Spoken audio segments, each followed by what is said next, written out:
সুপ্রিয় দর্শক মণ্ডলী, আসসালামু আলাইকুম। Welcome back to my channel. আজকের রেসিপি হচ্ছে চট্টগ্রামের ঐতিহ্যবাহী কোয়াব রেসিপি।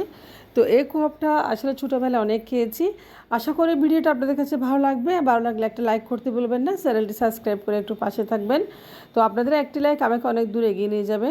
তো চলে আসছি মূল রেসিপিতে। আমি এখানে হাফ কেজি গরু মাংস নিয়েছি, আর গরু মাংসের একটা হাড় চারা নিয়েছি, এবং সেই সাথে আমি একটা দুটো চর্বি নিয়েছি। এখানে দিয়েছি আদা রসুন পেঁয়াজের একটা থেতো করা পেস্ট আমি ব্লেন্ড করে নিই। দিয়েছি হলুদের গুঁড়া, জিরার গুঁড়া, আর দিয়েছি গরম মশলার গুঁড়া, আর দেখছি এখানে সামান্য পরিমাণে লাল মরিচের গুঁড়া। সব কিছু একসাথে হাত দিয়ে তেল দিয়ে মেখে নিচ্ছি, আর পরিমাণ লবণও দিয়ে দিয়েছি। দেখেন, তো একদম তেলও দিয়েছি, অল্প পরিমাণে দিলে হবে। একদম কম মশলায় এই মাংস রান্না করে নেবেন কোয়াপের জন্য।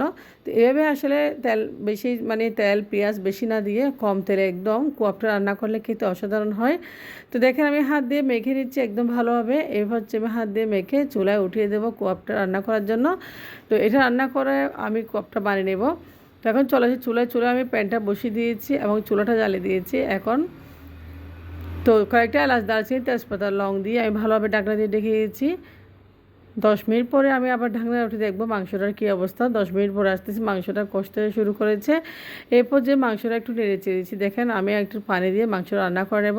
তো দিয়েছি পানি দিয়ে মাংস এবং রান্না করে নেব একদম চটপট জলদি। যারা কোয়াব খেয়েছেন তাদের জন্য আজকে রেসিপিটা। তো দেখেন, মাংস সিদ্ধ হয়ে গেছে, রান্নাও হয়ে গেছে বেশ কয়েকটা মাংস, যেহেতু কম পরিমাণ মাংস কোয়াব বানাচ্ছি। তো মাংসটা আমি এখন চুলা থেকে আমি এক সাইডে রেখে দিব। তো চুলা আবারও চলে আসছি, একটা তেলের কড়াই দিয়েছি, চুলায় তেল দিয়েছি সামান্য পরিমাণে, আর দুইটা পেঁয়াজ ভালোভাবে বেরেস্তা করে নেবো এরপর যে। তো পেঁয়াজগুলো একটু ভেজে বেরেস্তা করে নেব, আর কোয়াপে একটু বেরেস্তা দিলে আসলে খুব বেশি ভালো লাগে। তো দেখেন, বেরেস্তাটা হয়ে গেছে প্রায় ব্রাউন কালার করে, আমি লালচে কালার করে ভেজে নিয়েছি।